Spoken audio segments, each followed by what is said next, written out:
Good morning friends. कल हमने पढ़ा था प्रिजनर्स डायलेमा हमारे गेम थ्योरी की फर्स्ट वीडियो में। आज हम उसी प्रिजनर्स डायलेमा के डीप में जाते हुए ये देखेंगे कि इसके और क्या रियल लाइफ एग्जांपल्स हैं।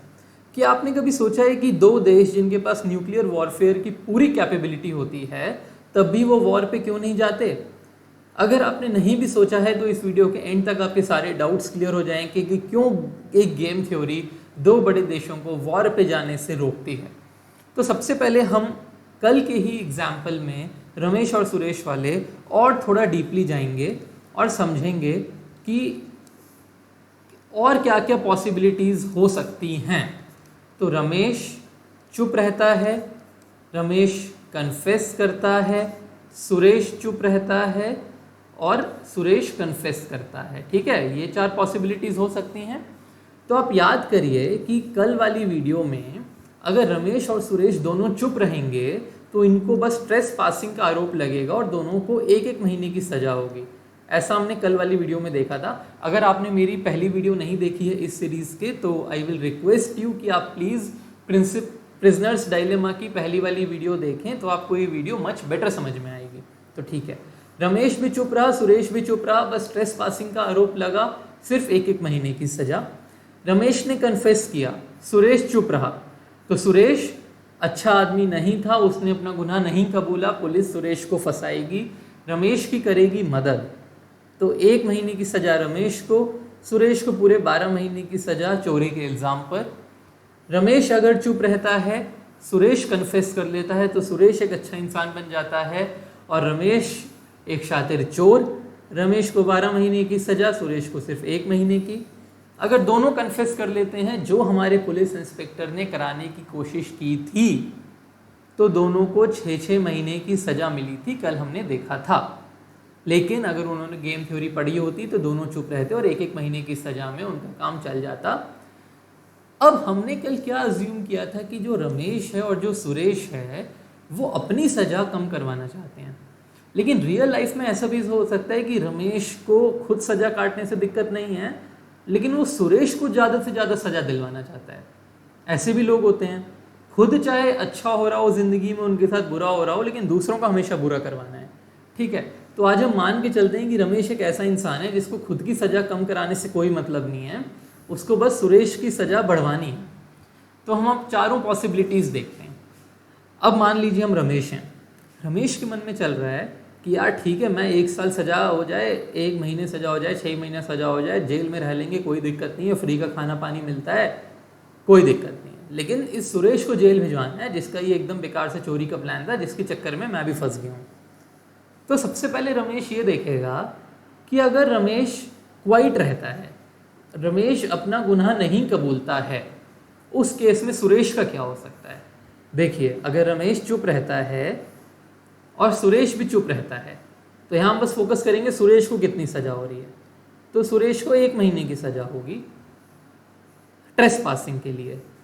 अगर रमेश चुप रहता है और सुरेश कन्फेस करता है तो रमेश को तो 12 महीने की सज़ा हो जाएगी और सुरेश को कितनी होगी, मात्र 1 महीने की सज़ा। तो हमने देखा कि अगर रमेश चुप रहता है तो इर्रेस्पेक्टिव कि सुरेश क्या करता है, मतलब फ़र्क नहीं पड़ेगा कि सुरेश क्या करता है, चुप रहता है या कन्फेस करता है, सुरेश को सिर्फ 1 महीने की सज़ा होगी। आई होप आपको ये समझ में आया होगा। तो रमेश ने सोचा यार 1 महीने की सज़ा तो बहुत कम है सुरेश के लिए, तो मैं देखता हूँ अगर मैं कन्फेस कर दूँ तो क्या होगा। ठीक है, तो रमेश अगर कन्फेस करता है और सुरेश चुप रहता है तो सुरेश को हो जाएगी 12 महीने की सज़ा। और अगर रमेश कन्फेस करता है और सुरेश भी कन्फेस करता है तो सुरेश को होगी 6 महीने की सज़ा। अब हमने अभी बताया था रमेश का क्या मोटिव है। रमेश का मोटिव है सुरेश को मैक्सिमम जेल करवाना, ना कि खुद कम जेल करना। ठीक है, तो उसके लिए क्या आइडियल है, क्वाइट रहने पे रमेश को होगी सिर्फ 1 महीने की सज़ा, सॉरी सुरेश को। और अगर रमेश कन्फेस करता है तो सुरेश को या तो 6 महीने की सज़ा होगी या तो 12 महीने की सज़ा होगी। तो रमेश अब चाहेगा कि मैं कन्फेस करूं, फिर अगर सुरेश भी कन्फेस करे तो ठीक है 6 महीने की सज़ा, अगर रमेश कन्फेस करे और सुरेश क्वाइट रहे तो ठीक है, 12 महीने की सज़ा, जो बहुत ज़्यादा है 1 महीने की सज़ा से। तो रमेश ने सोचा कि चलो भाई सुरेश को फंसवाएंगे और आज हम कन्फेस कर लेते हैं। और कल के एग्जाम्पल में हमने क्या देखा कि जब रमेश के दिमाग में ये था कि मुझे बस अपनी सज़ा कम करवानी है, तब भी उसके पास क्या ऑप्शन आया? कन्फेस का ऑप्शन आया।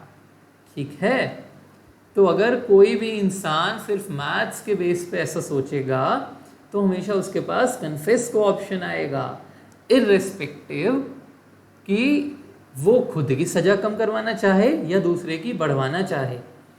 ठीक है, बात बस कब बनेगी? अगर रमेश और सुरेश दोनों को गेम थ्योरी का पता है और वो दोनों चुप रहते हैं। ठीक है, तो चलिए, ये हमने वही रमेश और सुरेश के प्रिजनर्स डायलेमा पे थोड़ा और डीप में गए। हमने देखा कि क्या क्या पॉसिबिलिटीज़ हो सकती हैं लोगों के माइंडसेट के अकॉर्डिंग। ठीक है, अब हम एक एग्जाम्पल लेते हैं कि मान लीजिए 2 आइलैंड्स हैं। ये 2 आइलैंड कंट्रीज़ हैं ये बेसिकली। ठीक है, ये है आइलैंड ए और ये है आइलैंड बी। ठीक है, ये कैपिटल सिटी है आइलैंड ए की, जिसको हम CA से डिनोट कर देते हैं। ये कैपिटल सिटी है आइलैंड बी की, तो इसको हम CB से डिनोट कर देते हैं। अब आप देखिए, ये दोनों ही कंट्रीज़ या आइलैंड्स ये न्यूक्लियर मिसाइल्स की कैपेबिलिटी रखती हैं। ठीक है, ए के पास भी न्यूक्लियर मिसाइल्स हैं, बी के पास भी न्यूक्लियर मिसाइल्स हैं। ठीक है, अब ये बात है कि जो ए का जो प्रेसिडेंट है वो भी चाहता है कि बी हमारे अंडर हो जाए, और जो बी का प्रेसिडेंट है वो भी ये चाहता है कि ए हमारे अंडर हो जाए। ए और बी दोनों ही ऐसा चाहते हैं कि दूसरा वाला जो आइलैंड कंट्री है वो हमारे अंडर आ जाए, और दोनों के पास न्यूक्लियर कैपेबिलिटीज़ हैं। तो अब हम देखते हैं कि ऐसा क्या रीज़न है कि वो दोनों एक दूसरे को अटैक नहीं कर रहे हैं। ठीक है, आई होप आपको ये एग्जाम्पल बहुत अच्छे से समझ में आएगा। चलिए बात करते हैं। यहाँ हम 2 पॉसिबिलिटीज़ लेंगे। ठीक है, यहाँ हम लिखते हैं कंट्री ए, यहाँ हम लिखते हैं कंट्री बी। हम वैसी ही टेबल बनाएंगे कल जैसी। तो कंट्री ए के पास 2 ऑप्शंस होंगे, कंट्री बी के पास भी 2 ऑप्शंस होंगे। क्या क्या हैं वो 2 ऑप्शंस? पहला ऑप्शन आता है अटैक, दूसरी कंट्री पे हम अटैक करेंगे। दूसरा ऑप्शन है डिफेंड। हम अटैक नहीं करेंगे, बेसिकली हम बस अपना जो डिफेंस कर रहे हैं वो करते रहेंगे, जो अप्रॉक्सीमेटली हर कंट्री आज की डेट में कर रही है दुनिया में। कंट्री बी के पास भी सेम 2 ऑप्शंस हैं, अटैक और डिफेंड। ठीक है, अब हम देखते हैं क्या क्या पॉसिबिलिटीज़ हो सकती हैं। तो यहाँ पे हम ये मान के चल रहे हैं कि जो आउटकम 4 है, मतलब हम यहाँ पे 4 डिजिट्स लेके चल रहे हैं, 1 2 3 4, जिसमें किसी भी कंट्री के लिए 4 सबसे फेवरेबल आउटकम है, 3 सेकेंड फेवरेबल है, 2 थर्ड प्रेफरेबल है और 1 लीस्ट प्रेफरेबल है। तो इस ऑर्डर में increasing order of favourable outcome की बात की गई है। ठीक है, तो अब आपको इतना तो पता होगा कि किसी भी कंट्री की जो सबसे इम्पॉर्टेंट सिटी होती है देश किसी भी कंट्री की, वो उसकी कैपिटल होती है। तो आप मुझे ये बताइए, अगर कंट्री ए के प्रेसिडेंट ने ये सोचा कि मैं पहले अटैक कर दूं, ठीक है, और कंट्री बी की कैपिटल पे अपनी मिसाइल छोड़ दूं,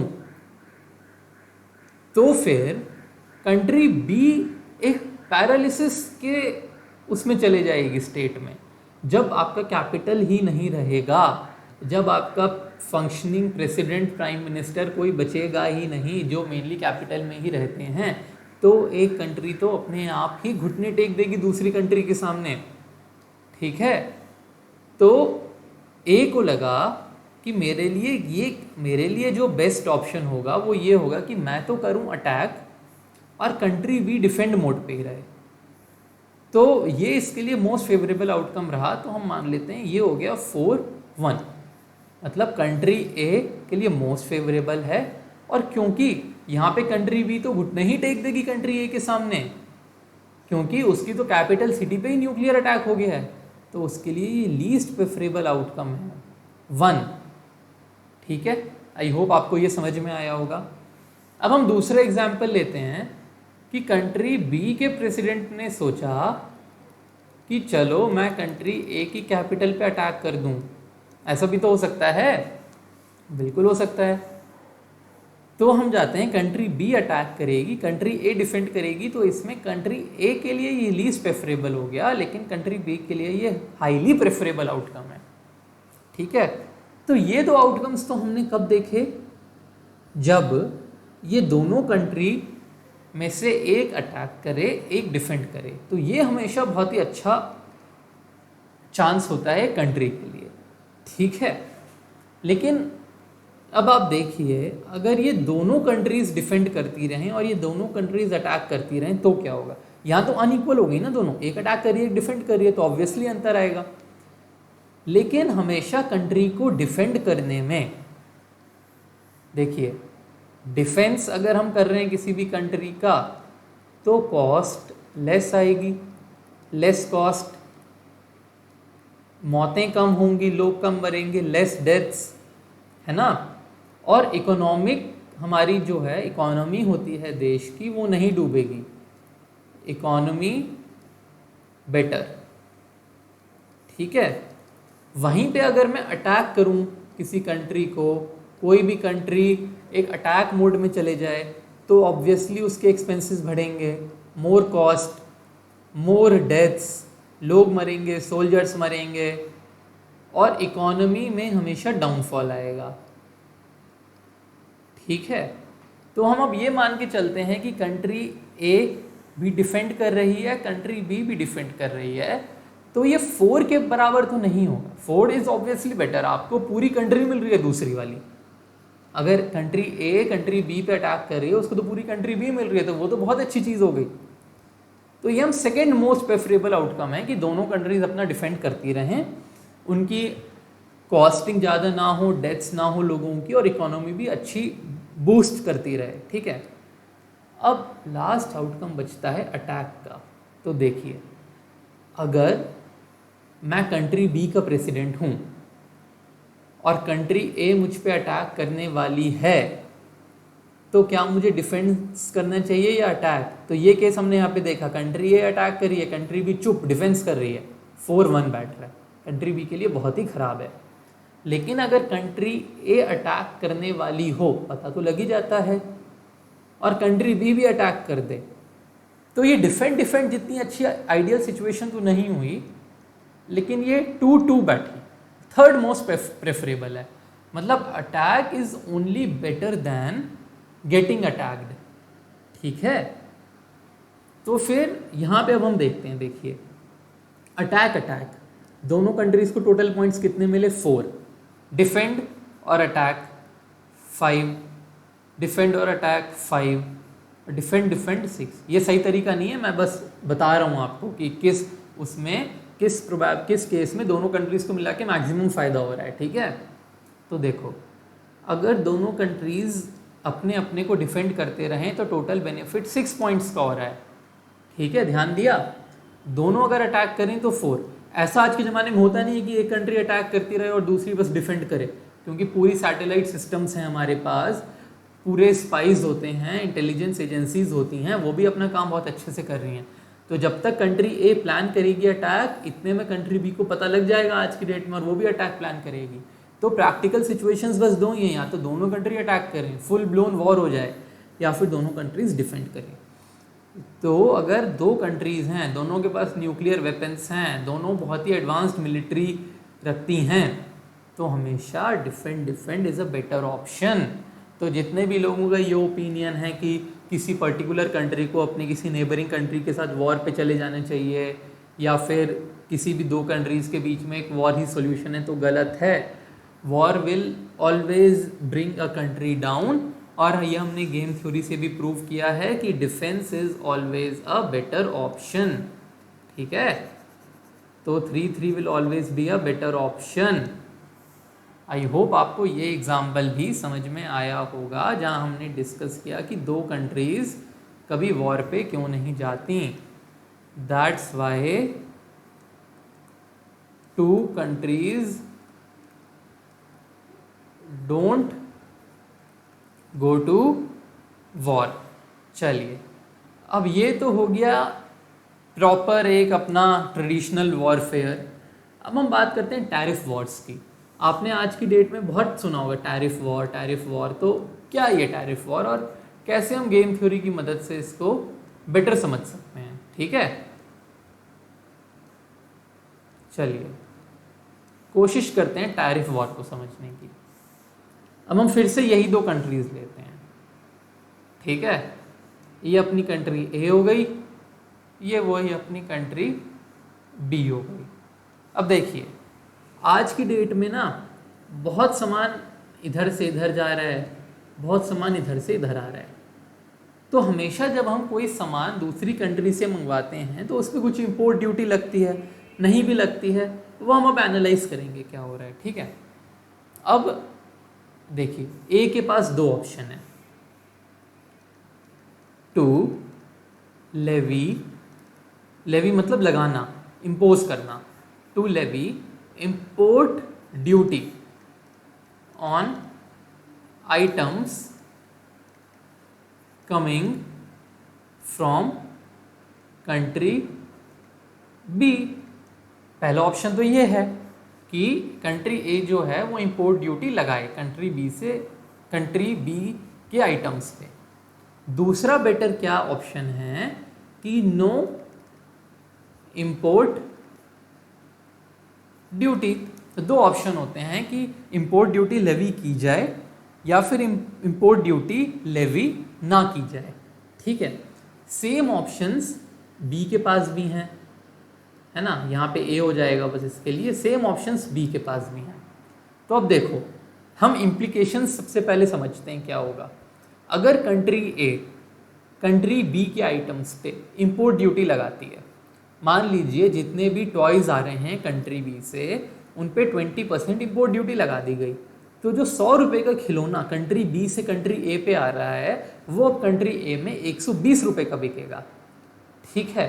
और वही अगर कोई मैन्युफैक्चरर कंट्री ए में ही वो खिलौना बना रहा है तो वो 100 रुपये का खिलौना 100 रुपये में ही बेच सकता है। समझ में आया। तो इंपोर्ट ड्यूटी से क्या होता है, लोकल मैन्युफैक्चरर्स को मदद मिलती है। लोकल मैन्युफैक्चरर्स आर बेनिफिटेड, बिल्कुल ठीक बात है ना। वहीं पे अगर हम इंपोर्ट ड्यूटी नहीं लगाते हैं तो क्या होगा कि लोकल मैन्युफैक्चरर्स को तो हार्म होगा, ऑब्वियसली होगा, लेकिन न्यू टेक्नोलॉजी ज़्यादा आएगी देश में, न्यू टेक्नोलॉजी आ जाती है देश में और people are exposed to latest trends. दूसरे देशों के जो भी नए नए ट्रेंड्स हैं, नई नई चीज़ें हैं, वो लोगों को मिल जाती हैं, ठीक है। तो हम गेम थ्योरी से एनालाइज करते हैं कि क्या कंट्री ए को कंट्री बी पे इंपोर्ट ड्यूटी लगानी चाहिए और क्या कंट्री बी को कंट्री ए पे इंपोर्ट ड्यूटी लगानी चाहिए, ठीक है। तो इंपोर्ट ड्यूटी एक तरीके का टैक्स होता है ना। तो यहाँ हम मान लेते हैं कि ये कंट्री ए है, यहाँ कंट्री बी है, ठीक है। पहला ऑप्शन है नो टैक्स, दूसरा ऑप्शन रहेगा टैक्स। इधर भी पहला ऑप्शन क्या है, नो टैक्स, दूसरा ऑप्शन है टैक्स। अब देखिए हम यहाँ भी वही करने जा रहे हैं, मोस्ट फेवरेबल आउटकम एक कंट्री का 4 से डिनोट करेंगे, सेकेंड मोस्ट फेवरेबल 3 से, थर्ड मोस्ट फेवरेबल 2 से और लीस्ट प्रेफरेबल आउटकम 1 से, ठीक है। तो मान लीजिए मैं कंट्री ए का प्रेसिडेंट हूँ, मैंने सोचा मेरे लिए सबसे आइडियल सिचुएशन क्या होगी कि मैं तो टैक्स लगा दूं लेकिन कंट्री बी मेरे प्रोडक्ट्स पे टैक्स ना लगाए। मतलब क्या हुआ, कंट्री बी से आने वाली चीज़ें तो यहाँ महंगी बिकें लेकिन हमारे देश से जाने वाली चीज़ें कंट्री बी में सस्ती बिकें। ये मेरे लिए बहुत आइडियल सिचुएशन है। तो मुझे मिल जाते हैं 4 पॉइंट्स यहाँ पे। लेकिन क्या ये कंट्री बी के लिए आइडियल है? नहीं, इसके लिए तो सबसे वर्स्ट सिचुएशन हो गई है, तो इसको मिलते हैं 1 पॉइंट। सेम अगर कंट्री बी वाला ये सोचे प्रेसिडेंट कि भाई मैं तो टैक्स लगा दूं और कंट्री ए ना लगाए, तो गलत है ना? तो यहाँ कंट्री ए को तो बस मिलेगा 1 पॉइंट, कंट्री बी को मिल जाएंगे 4 पॉइंट। अब फिर वही बात आती है, जैसे हमने वहाँ पे देखा था अटैक और डिफेंड, अटैक और डिफेंड, ये प्रैक्टिकल नहीं है, ऐसा नहीं होगा। ठीक है कि कंट्री ए ने जो टैक्स लगा दिया, कंट्री बी वाले सोच रहे हैं अरे छोड़ो हम क्यों लगाएं, ऐसा नहीं होगा। ठीक है, लगाएंगे, दोनों लगाएंगे, नहीं लगाएंगे नहीं लगाएंगे। ठीक है, अब हम देखते हैं कि अगर कंट्री बी टैक्स लगा देता है, कंट्री ए भी टैक्स लगा देता है, तो क्या होगा? अब देखिए क्या होगा इससे कि यहाँ जो चीज़ 100 की थी, मान लीजिए किसी भी चीज़ का दाम यहाँ पे था 100 रुपये, वो जब वहाँ जाएगी तो हो जाएगी 120 रुपये की। फॉर एग्जाम्पल है ये, 20% इम्पोर्ट ड्यूटी। यहाँ वाली चीज़ है जो 100 रुपये की, वो वहाँ जाके हो जाएगी 120 रुपये की। लेकिन जो कंट्री ए में सेम क्वालिटी का सेम मैन्युफैक्चरर है, वो तो यहाँ पे 100 रुपये में ही दे रहा है चीज़, और वो यहाँ कंट्री बी का लोकल मैन्युफैक्चरर 100 रुपये में दे रहा है चीज़। तो मुझे ये बताओ आप कि ये जो एक पर्टिकुलर प्रोडक्ट था जो कंट्री बी ने कंट्री ए में भिजवाया, जिस पे इम्पोर्ट ड्यूटी लगी, वो 120 रुपीज़ का हो गया, वो क्या कोई लेगा? नहीं, वो अपना इंडिजीनियसली अपने देश में बना 100 रुपये वाला प्रोडक्ट लेगा। ऐसे यहाँ पे जो 100 रुपये का प्रोडक्ट यहाँ 120 का हो गया था, इसको भी कोई नहीं लेगा। मेजॉरिटी लोग इस 100 रुपये वाले प्रोडक्ट को लेंगे, वो उनके देश में बना हुआ है, उनके मैन्युफैक्चरर को फ़ायदा हो रहा है। तो फिर यहाँ पे कंट्री ए और कंट्री बी अगर दोनों टैक्स लगा देते हैं तो इनके लिए ये सिचुएशन होगी 2-2। आप बोलोगे 3-3 क्यों नहीं होगी? वो भी हम डिस्कस करते हैं क्यों नहीं होगी। ठीक है, अब आप देखिए कंट्री ए भी टैक्स नहीं लगा रहा है, कंट्री बी भी टैक्स नहीं लगा रहा है, अब क्या होगा? ठीक है, डिस्कस करते हैं अब क्या होगा। चलो तो देखो यहाँ पे क्या हुआ, 100 रुपये वाली चीज़ थी, इधर आगे भी 100 की रही। ये जो 100 रुपये वाली चीज़ थी, इधर जाके भी 100 की रही। तो अब क्या यहाँ पे हमें क्या देखने को मिलेगा ना कि कंट्री ए में बनी चीज़ भी 100 रुपये की, कंट्री बी में बनी चीज़ भी 100 रुपये की। तो अब कंपटीशन किस बेस पे होगा? क्वालिटी के बेस पे। अब बराबर पैसे में लोग ये नहीं देखेंगे, क्या करें, अब लोग देखेंगे जिसकी क्वालिटी अच्छी है हम वो खरीदेंगे। सेम इधर होने वाला है, यहाँ पे कंपटीशन होगा क्वालिटी के बेस पे, क्योंकि प्राइस तो सेम है। ठीक है, तो अब देखो, और इसी चीज़ को ना हम फ्री ट्रेड बोल देते हैं। जब नो इम्पोर्ट ड्यूटीज़, तो फ्री ट्रेड हो रहा है ना, जो चीज़ जितने की है उतने की जा रही है, कोई सरकार को इम्पोर्ट ड्यूटी कलेक्ट नहीं कर रही है, फॉरेन की चीज़ों को यहाँ आने में कोई बाधा नहीं डाल रही है, बहुत ही सिंपल सा काम हो रहा है। आपको जितने का सामान है आप दो, हम आपसे कोई इम्पोर्ट ड्यूटी नहीं लेंगे। तो यही बेसिकली फ्री ट्रेड का बेसिक प्रिंसिपल होता है, इसी को हम फ्री ट्रेड बोल देते हैं। ठीक है, तो आज की डेट में अब देखिए यहाँ पे नो टैक्स वाले ऑप्शन में एक कंट्री पे क्या असर आएगा कि उनको सेम रेट में जो लोकल मैन्युफैक्चरर हो सकता है पहले थोड़ी लो क्वालिटी दे रहा हो, पॉसिबिलिटी है ना कि ये मैन्युफैक्चरर थोड़ा सस्ता दे रहा हो, जब यहाँ से 120 का सामान आ रहा था, वो अब ऐसा नहीं कर पाएगा, उसको अपने स्टैंडर्ड बढ़ाने पड़ेंगे, है ना। इससे क्या फ़ायदा हुआ हमको कि लोगों को सेम रेट में बेटर क्वालिटी प्रोडक्ट्स मिले, फ्री ट्रेड को बढ़ावा मिला। ठीक है, तो ये जो नो टैक्स वाला हमारा है ना, ये वाला ऑप्शन ये बेस्ट हो गया, फ्री ट्रेड को बढ़ावा मिला,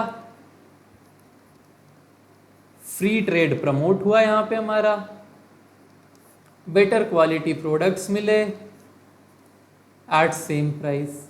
हो सकता है प्राइस घटा भी दें, दो कॉम्पिटिटर्स हैं तो कुछ भी हो सकता है, लेकिन फ़ायदा इसी में होगा, नो टैक्स वाले उस पर, better quality products at same price. ठीक है, तो बेस्ट ऑप्शन क्या हुआ, no tax, free trade is best. चलिए बहुत ही अच्छा समझ में आया होगा, आई होप आपको। अब हम एक लास्ट एग्जाम्पल लेते हैं सिगरेट्स का, ठीक है। किसका? सिगरेट्स का। अब मान लीजिए दो सिगरेट ब्रांड्स हैं, ठीक है। मान लीजिए एक सिगरेट ब्रांड ए है, एक सिगरेट ब्रांड बी है। ब्रांड्स का नाम नहीं ले रहे हैं, ए और बी मान लेते हैं, आप कुछ भी मान के चल लो ए को और बी को, ठीक है।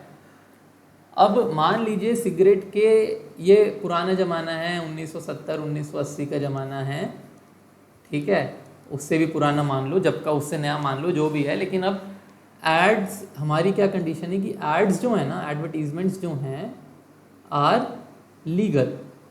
आज की डेट में एड्स, सिगरेट के एड्स टीवी पे देना लीगल नहीं होता है, लेकिन हम मान के चल रहे हैं जिस टाइम की हम बात कर रहे हैं वो लीगल हैं। तो हम देखेंगे तब क्या हुआ था और उसके बाद क्या हुआ, ठीक है। तो यहाँ पे क्या है, एड्स लीगल हैं, ठीक है। तब देखो, कंपनी ए की बात करेंगे हम, वही कंपनी बी की बात करेंगे हम। 4 3 2 1, most favourable outcome, second most favourable, third most favourable, least favourable, ठीक है। अब दो ऑप्शन हैं सबके पास। कंपनी ए के पास दो ऑप्शन है, नो एड्स, भाई ऐड ना करे, ये याद रखना है, ऐड अलाउड है टीवी पे, ये ज़रूर याद रखना है, या फिर एड्स करे। कंपनी बी के पास दो ऑप्शन है, नो एड्स, एड्स, ठीक है।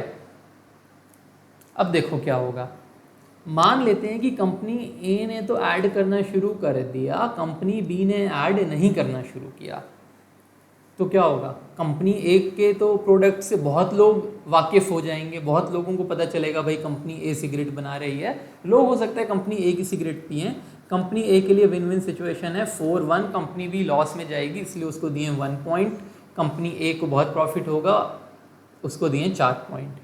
सेम कंपनी बी के लिए, नो ऐड, कंपनी ए अगर ऐड नहीं करेगी उसको होगा लॉस सिर्फ 1 पॉइंट, कंपनी बी ऐड करेगी उसको होगा प्रॉफिट 4 पॉइंट, ठीक है। अब क्या होगा, अब हमारे पास दो सिचुएशंस हैं। देखिए, अगर दोनों कंपनीज ऐड ना करें तो दोनों का पैसा बचेगा। कंपनी ए और बी ऐसा सोचें कि लेट अस नॉट एडवर्टाइज, मान लीजिए A and B decide not to advertise to save cost. अब देखो, जिसको सिगरेट पीनी है वो तो पिएगा, चाहे टीवी पे ऐड आए या ना आए। अब अगर दोनों ही कंपनियां ऐड नहीं करेंगी तो दोनों ही कंपनियों को पैसे बचेंगे। तो ये बहुत ही अच्छी सिचुएशन हो गई 3-3। लेकिन अब मान लो कि बी जो है वो गद्दार निकली, B decides later to advertise, है ना। अब बी ने सोचा कि भाई मैं तो ऐड करना शुरू कर रहा हूँ, तो ए ऑल्सो स्टार्ट्स टू एडवर्टाइज। क्यों? अगर ए एडवर्टाइज नहीं करेगा फिर तो ए का मार्केट शेयर खा जाएगा बी, अच्छे अच्छे हीरो हीरोइंस को अपने ऐड में लाके भाई लोगों को मोटिवेट करेंगे कि तुम हमारी सिगरेट पियो। तो ये नो ऐड से तो वर्स्ट सिचुएशन है, 2-2। अब सिचुएशन ऐसी चल रही थी कि क्योंकि दोनों कंपनियां बहुत ग्रीडी हैं तो इन्होंने रैदर देन नो एड्स, एक कंपनी ने ऐड करना शुरू किया, दूसरी कंपनी ने ऐड करना उसको देख देख के शुरू किया, इन्होंने 2-2 वाली चुन ली, है ना। इन्होंने 2-2 वाला सिनेरियो चुन लिया और all companies started to advertise, क्योंकि सबको लगता है कि भाई हमारा प्रोडक्ट और बिके, तो all companies started to advertise. लेकिन अब यहाँ पे एक ट्विस्ट आता है, ठीक है, यहाँ पे आता है एक ट्विस्ट। क्या ट्विस्ट है कि government bans ads of all narcotics and addictive substances, addictive products लिख देते हैं, प्रोडक्ट्स ऑन टीवी। अब क्या हुआ देखो, कंपनी ए भी ऐड कर रही थी, कंपनी बी भी ऐड कर रही थी, लेकिन अब यहाँ पे क्या हुआ कि गवर्नमेंट ने डिसाइड किया कि ऐड नहीं होने चाहिए सिगरेट के। सिगरेट के ऐड से जो यूथ है वो बिगड़ रहा है, उनका मन कर रहा है कूल लगने का, उनका मन कर रहा है सिगरेट फूंकने का। अब क्या होगा उससे, दोनों कंपनियां ये जो थीं जिन्होंने एडवर्टाइज करना शुरू कर दिया था वो मजबूर हो जाएंगी नो एड्स के लिए। ये क्यों ऐसा मजबूर हुआ, अब तो डायरेक्टिव है ना, ऐड तो कर ही नहीं सकते, ऐड तो कर ही नहीं सकते, तो एक ही ऑप्शन बचा, नो ऐड नो ऐड। तो इनके कितने पॉइंट्स हो गए, 3-3। तो देखो जब कंपनीज को खुली छूट थी उन्होंने अपने लिए 2-2 चुन रखा था ग्रीड की वजह से, और अब जब गवर्नमेंट ने एड्स को बैन कर दिया तो उनका जो स्टेटस है वो 2-2 से चला गया 3-3 पे। तो बेसिकली यहाँ पे क्या हुआ देखो कि सिगरेट कंपनीज ने तो गेम थ्योरी को नहीं माना, लेकिन ड्यू टू एडवर्टीजमेंट्स का बैन कंपनी का स्टेटस 2-2 से चला गया 3-3 पे। अब देखो फायदा क्या है, 2-2 पे एड्स कॉस्ट लग रही थी, no ad cost, no ads की कॉस्ट है ना, कोई एड की कॉस्ट नहीं लग रही। और ये तो आपको पता है ही है कि smoker will be a smoker, उसको कोई फर्क नहीं पड़ेगा कि टीवी पे ऐड आ रहा है या नहीं आ रहा है। तो जो मार्केट शेयर था कंपनी ए और बी का, no effect on market share, ठीक है। तो कंपनी ए और बी दोनों की कॉस्ट भी कट हो गई, डिक्रीज कॉस्ट सेम सेल्स। तो गवर्नमेंट के एक बैन ने सिगरेट कंपनीज को और प्रॉफिटेबल बना दिया। तो the ban pushed the cigarette companies to a better profitable company. The ban pushed companies towards profit. ये यहां पे कमाल की बात हो गई, समझे। तो देखो इस एग्जाम्पल में हमें गेम थ्योरी ने समझाया था कि भाई कंपनी ए और कंपनी बी तुम दोनों एड्स मत करो, ज़्यादा फायदा है, लेकिन इनकी ग्रीड की वजह से इनको लगा हम जीत जाएं, इन्होंने एक लेस प्रॉफिटेबल मॉडल चुना, दोनों एड्स करेंगी। लेकिन गवर्नमेंट के बैन ने अल्टीमेटली क्या प्रूव किया कि नो एड्स पे जो दोनों सिगरेट्स थी वो बेटर प्रॉफिटेबल हैं। तो यहाँ पे भले ही कंपनीज ने गेम थ्योरी को नहीं माना, लेकिन अल्टीमेटली कौन जीता, अल्टीमेटली जीती गेम थ्योरी, ठीक है। तो आई होप आपको ये समझ में आया होगा। और कल हम एक बहुत ही इंटरेस्टिंग टॉपिक के साथ आने वाले हैं जिसका नाम है डेडलॉक, ठीक है। तो इसको देखना मत भूलना, क्रिकेट वर्ल्ड कप का एग्जाम्पल लेके एक बहुत ही बढ़िया सिनेरियो समझाने वाले हैं, ये बहुत ज़रूरी रहेगा आपके लिए, ठीक है। तो थैंक यू, मुझे आशा है कि आपको ये समझ में आया होगा। इस चैनल को आप प्लीज़ सब्सक्राइब करो, सारी वीडियोस देखो, लोगों को शेयर करो, ठीक है, लाइक करो, कुछ पसंद ना आए तो कमेंट करो, कुछ पसंद आए तो अच्छा कमेंट करो, कोई इशू नहीं है। और अगर किसी भी मैथ्स के टॉपिक के बारे में कैसी भी वीडियो चाहिए तो वो भी आप कमेंट करो, हम आपको देंगे। I hope you have a nice day, thanks a lot.